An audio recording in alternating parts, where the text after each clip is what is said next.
Hi, I'm Pete Carroll, Executive of Public Policy at CoreLogic, and today we're going to discuss which people are most affected by the housing supply gap crisis in the U.S.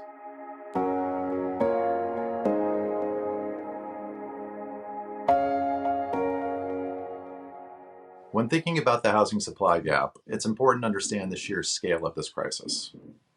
This includes first understanding how far in the hole we are already, or how much housing are we presently lacking overall.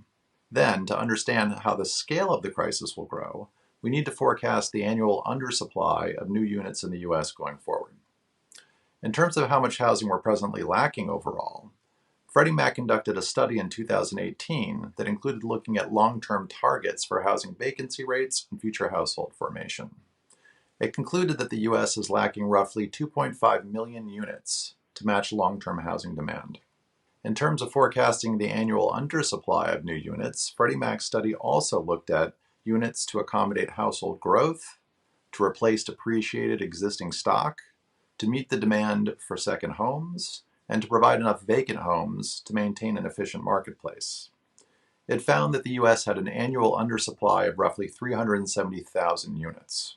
So all things equal, if one assumes we were lacking roughly 2.5 million units as of 2018, with an ongoing annual undersupply of 370,000 new units, one can forecast that by 2022, the U.S. will be facing a housing supply gap of 4.35 million units. Of course, all things aren't equal. For example, we have seen a significant uptick in new housing starts in 2019 and 2020.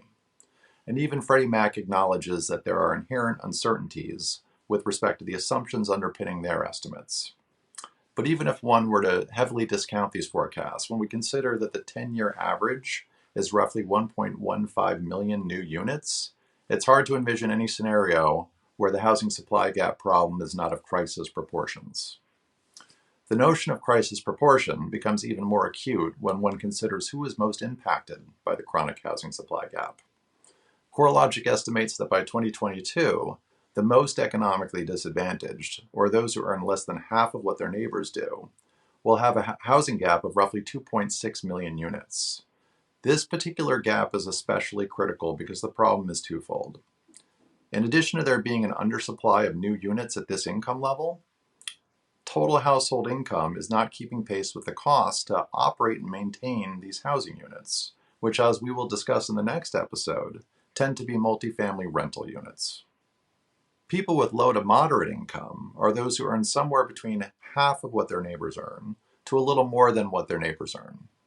The gap for these folks by 2022 will be roughly 1.1 million units. And even more economically advantaged people who earn more than what their neighbors earn are experiencing a housing gap. By 2022, that gap will be roughly 650,000 units. In the last episode, I talked about how the housing supply gap is a ladder. If you only fix the rungs at the bottom, people can't move upward. That's why it's important to solve it for everyone. Otherwise, as the poor and more economically vulnerable begin to gain more wealth, they won't have room to grow or rise up in the ladder. Something big has to be done if we're going to catch up.